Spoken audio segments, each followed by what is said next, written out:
Wait a minute. Since there's two of us, this means we can finally catch our own tail. There they are! Get them!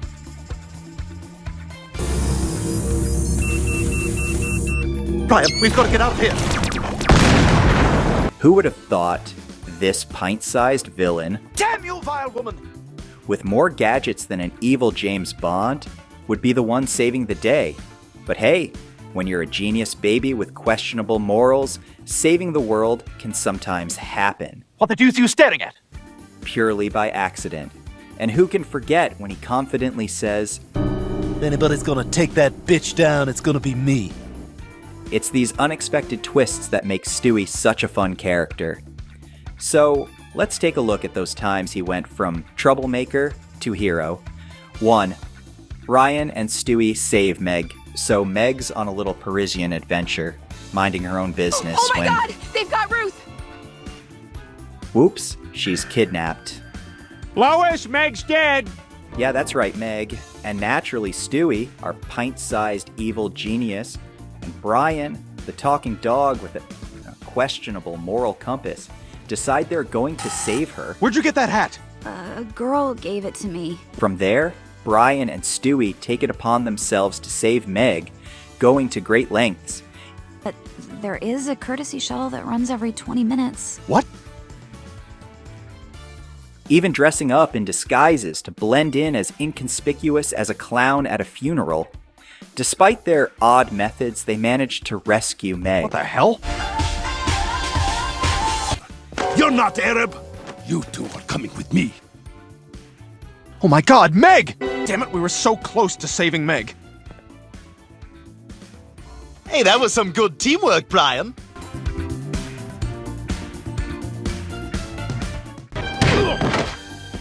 All right, we just gotta catch up to the boat. Well, how are we gonna do that?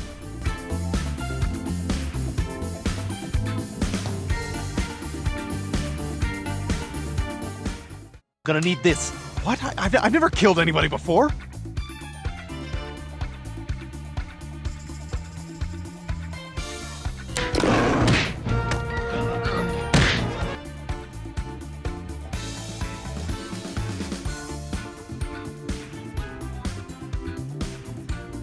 And just when you think this plot couldn't get any weirder, it turns out Meg's captor is this guy who's actually kind of a sweetheart and wants to marry her. If you say no, I will have you flown back to your family on our private jet.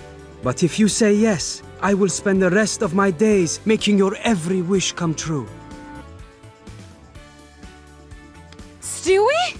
Hi, Meg. 2. Stewie Takes On Meg.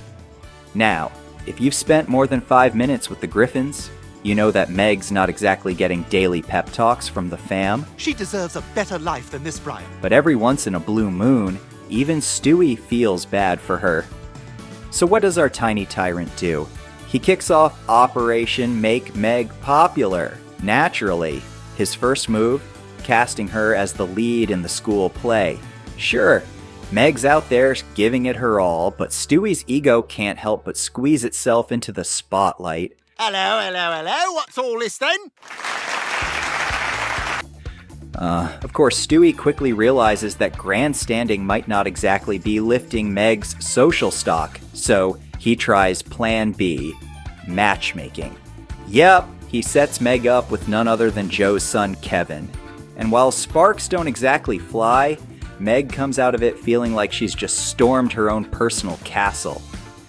It actually felt great to be empowered for once. Good night, guys.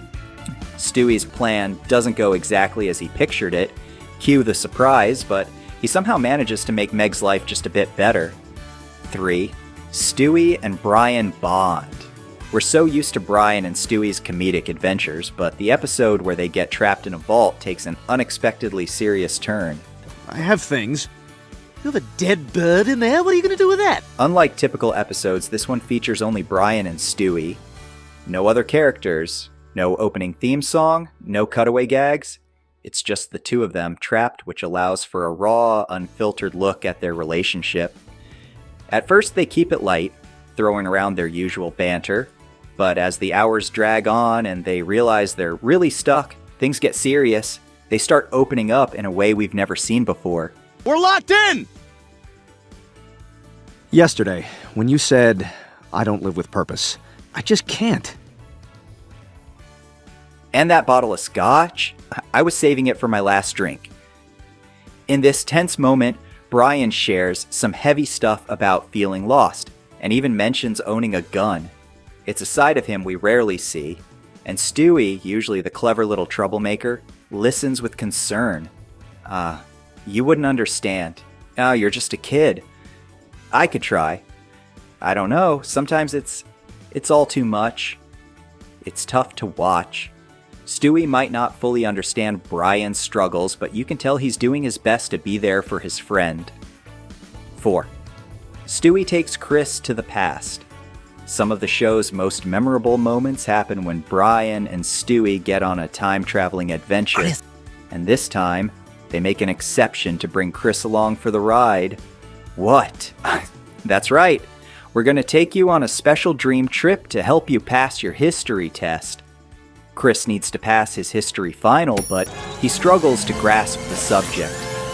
Luckily, Stewie and Brian come to the rescue with Stewie's time machine, taking him on a tour of the past.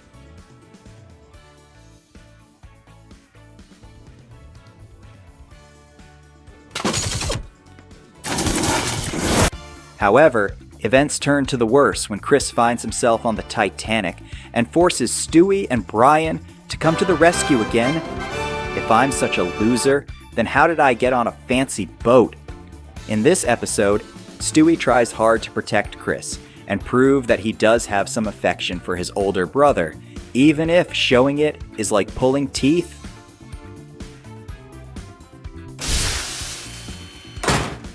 Oh, thank God we're back. Hey everybody, I'm Teacher Doug, and I don't believe in tests.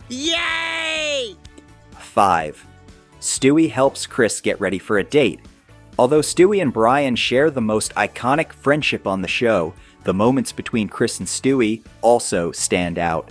As they find themselves lost in the woods, they start bonding in the most absurd way possible. Chris starts raving about a girl he has a crush on in school, and Stewie vows to assist him in getting a date with the girl if they ever make it back home. We get back home alive, I'm gonna finally open up to Ellen from my math class and tell her how much I like her. I'd like those things for us, Chris. Later, Stewie transforms Chris into a perfect gentleman while belting out one of the catchiest songs in Family Guy history. You've got to look your best tonight, you tubby little parasite, 'cause there's a lovely lady and she's waiting for you. This episode highlights Stewie's desire for his family members to be happy and marks one of the earliest instances where we see him connect with Chris in a meaningful way. 6. Stewie writes a song for Susie. Stewie typically has eyes only for his beloved teddy bear, Rupert, but everything changes with the arrival of Susie Swanson.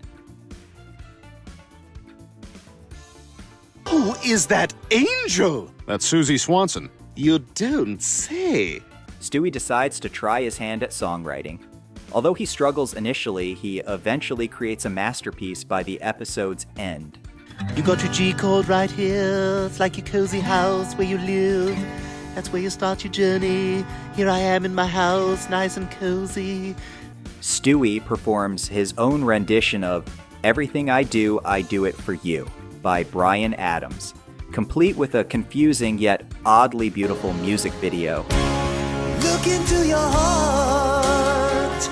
The video is filled with Stewie's reflections and showcases how his infatuation with Susie leads him down a path of self-discovery and creativity. Unfortunately, his crush on Susie is short-lived, but the song and video remain sweet gestures of his fleeting feelings. So, how'd Susie like your video? I don't care about her anymore. I'm in love with Bryan Adams. 7. Stewie fakes Brian's death. After Brian accidentally hits a dog with his car, he begins to question whether dog lives hold less value than human ones. When Brian shares his concerns with the family, they brush it off.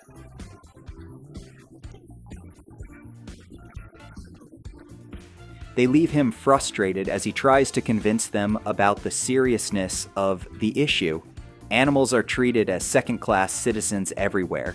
Throughout this nation, we kill them for food, we humiliate them as pets, and we use them for medical and cosmetic research. Seeing how deeply this situation has affected Brian, Stewie devises a plan to show him just how much his life matters to his family. He stages Brian's death, which allows him to witness the Griffins' grief over what they believe is the loss of their beloved friend.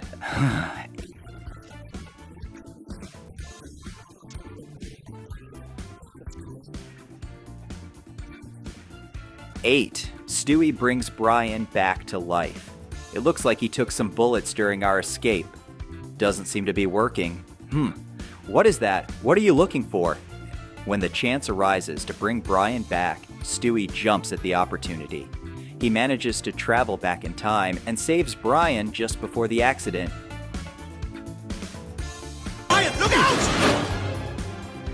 And performs what can only be described as a Christmas miracle. Wonderful. Thank you. Well, you gave me the greatest gift of all. I'll tell you about it sometime. 9. Stewie saves Lois. When the residents of Quahog gather at James Woods' mansion, a string of murders happens that leads everyone to suspect news anchor Tom Tucker. But is he? Oh, wow, I think we found our killer. Oh no, well now wait a minute, that's not mine. I suppose it crawled under your bed all by itself. As the chaos continues, Lois covers the shocking truth. Tom's co-anchor, Diane Simmons, is the real murderer. Faced with the revelation, Diane realizes she can't let Lois live. Just as we prepare for Lois's impending doom, we hear a gunshot. But instead of Lois being shot, it's Diane who meets her end. Goodbye, Lois. The shooter is revealed to be none other than Stuart Gilligan Griffin. Though he's made attempts on his mother's life in the past, he chooses to save her this time. Did you like this video? Check out more of our content on the channel. If anybody's gonna take that bitch down, it's gonna be me. And make sure to subscribe and tap the bell icon so you never miss our latest uploads. Until next time, keep it real.